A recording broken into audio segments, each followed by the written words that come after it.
small town Didi or on the internet, and I'm back. I'm going to try to whisper today. My baking room is right next to my parents' room, right?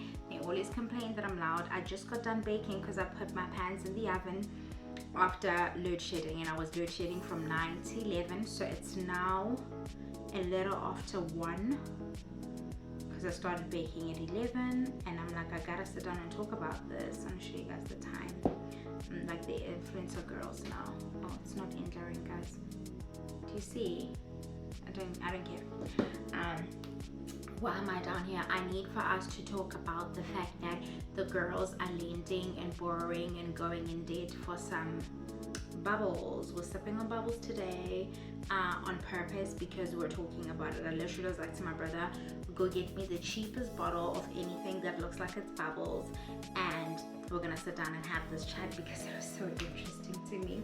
I was stuck on the Saint, the backstory. Let's just frame things. Context is a thing.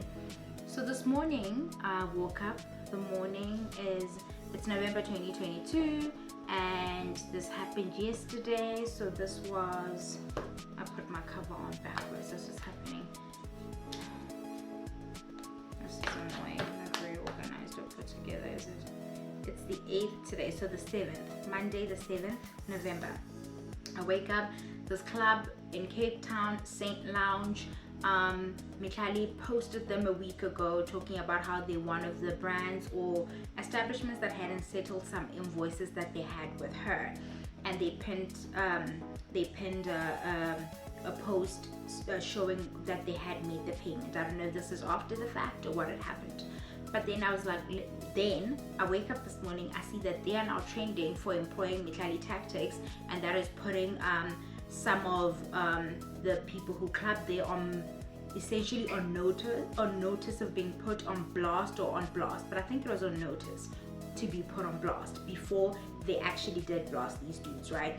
And they posted a whole bunch of dudes, like they were told that people need to settle their bill or communicate when they'd be settling these bills or make some kind of arrangement with the establishment, or they'd be letting the public know who these people are and what they owe, this, that, and the other. I don't know the legalities of this in terms of when somebody parties on credit in a high-end establishment that serves the exact same liquor, so the high end of it all is like really marketing. We can get into that later on in the video, I suppose, but I don't know how it works in terms of, can you garnish somebody's payments and be like, they owe us for this bill? Do you open a tab and sign something that says you have now opened a tab with this establishment, or is it all working on good faith? Those of you who club in these kinds of establishments and you know how it go, do let me know. I'm very curious as to how it is the establishment is certain that they'll be able to recoup those funds from you after letting you drink and drink and drink. Because like once I pissed that shit out in the morning, I'm not really trying to say so no bills. I'm not even trying to lie to nobody. So what guarantees are put in place? Because putting me on blast is not legal. Like, it's not a legally binding thing. The police aren't coming after me for this, because where did I sign? Let me not veer off like this, because this just sparked a certain conversation in me, because I saw the conversations online, everybody talking about, oh my god, I cannot believe people, because it's like 10 grand and stuff. We live in a country where that is very much above the minimum wage, right? Everybody likes to act like there's money, and it's like sometimes you feel gaslit, not to overuse this term, but existing in like South Africa, where you're aware that people are underpaid, underemployed, unemployed. That's your reality when you exist in like the real South Africa, not the one that exists on social media. And then for you to then have to go on social media and have people talking like, oh, 5 grand is not a lot of money, 10k is not a lot of money, you're struggling to settle your 10k bill, so I know it's not fucking little monies. So then which one is it? Because you wouldn't need to then have this credit line with these clubs and these establishments if it was little monies. Like, if you could really just settle this on a whim, there'd be no need for you to even have kibugwa now, which is what we call you drinking on credit. So who's lying here? And what is the motive here? Do men really feel this pressure? Because it looks like it's a lot of men. I saw a lot of men here, a lot of foreign men actually, is there a pressure for people to, or men in particular, when they are in these environments, to perform what, I don't know what this is, but like show that they can afford these things in order to get the attention of the hands in the club? Do the hands know that they're being duped and dude actually don't got it like that? Like, are we all starting to realize that everybody's a fucking liar? Like, is it clicking yet that the ballers aren't even balling like that, right?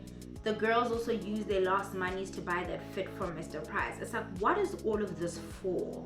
Like the smoke and mirrors, what is it? I need to know the why. And then I need for us to also like get off our little high horse and stop acting like we do not all, or most of us anyway, who go out, participate in this behavior in different degrees. Because again, it's levels to the shit, right? Like the fact that the people who did that are saying can afford to have a credit line of 10 grand allows them to have that. But that's no different from me calling one of my homegirls like, yo, I really want to go out. Could you like float a beige 200 bags for some like Savannahs or something? How's that any different? And we do it. There is this thing where, and December's coming up, you know, December is a whole culture in South Africa. It's a whole way of being. And it's a very concerning thing to me, how we move around money, how like instant gratification and the need, like this needing to escape through being out, through partying, through alcohol is so prevalent, so normal. To get preachy now, but like I'm like, we are really these people. Like as a nation, we outside, and we outside on credit, like for real. And everybody's acting like they got it like that. So when you're the only one feeling like you don't have your shit together, it really feels like you're the only one out in the cold. Everybody else is like, hey, you. And it just looks like everybody has their shit together. Like everybody can afford to be here. And you're looking around. Yeah, I literally said to somebody just a couple of months ago, something to do with money. And I was like, I can't believe people can afford this. Like right now, like I feel like we're in a recession. I don't give a shit what the economists say. And this person was like to me, like, people have money, Didi. People have money to do with what they want. People don't have money. They're fucking liars. That's the point of this conversation. You all can't afford to be out partying. I went on the Saint Lounge page. The other thing that caught me off guard, a little detour here. I'm like, generally, cities develop their own personalities. Like you have an expectation of a Cape Town, an expectation of like a Pretoria, a Johannesburg. You have a perception of this city has a culture about it. It's cultivated an image for itself, down to the aesthetic, to the swag, how people dress, how they move. When I looked at Saint, it looked like it's somewhere in the middle of Gauteng. Like I was like, I guess the blacks are really out there in that Cape Town. The whites must be livid. The blacks are out there, they've infiltrated, they're doing black shit, they're overpricing these liquors. It's a good broke time. It's a lovely out there, right? And I'm looking at them and nobody ever looks particularly turned because it's too expensive to get drunk out there. I went through the thing. I'm like, I'm sorry, is it a good time if it's not a dude passed out in the corner drooling?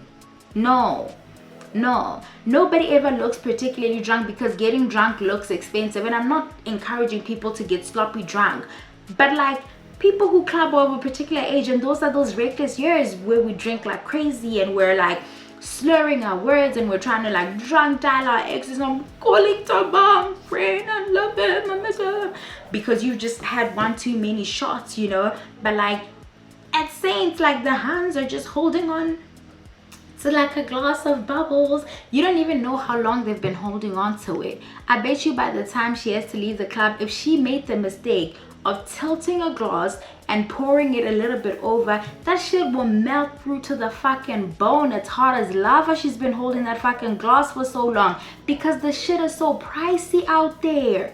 Do you understand? So then is it even a good time? Or is it just stuffy the whole time because everybody's putting on a performance when they're out in these spaces? The girls are out to try and nab a man who's high earning. You know, the men are there fronting as high earning people in order to nab a baddie. It's like, Everybody's just lying. Have you all caught on how you're all liars? Because I have, and we all do it in different degrees. And I suppose that's the conversation that I want to have. This was interesting for me to see.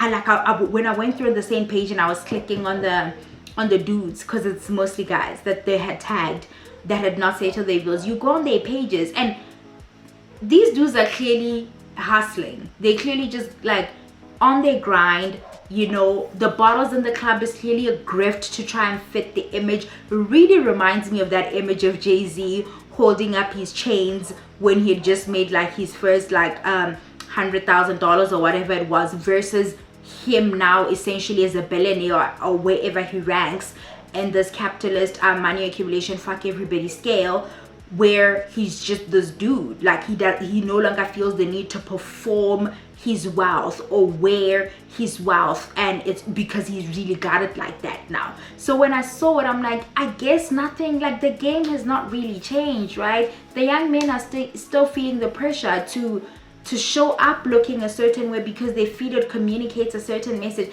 I don't know when you blacks are gonna do away with this way of thinking. It's really not my problem. I'll just drink my Savannah and that's it. Bye.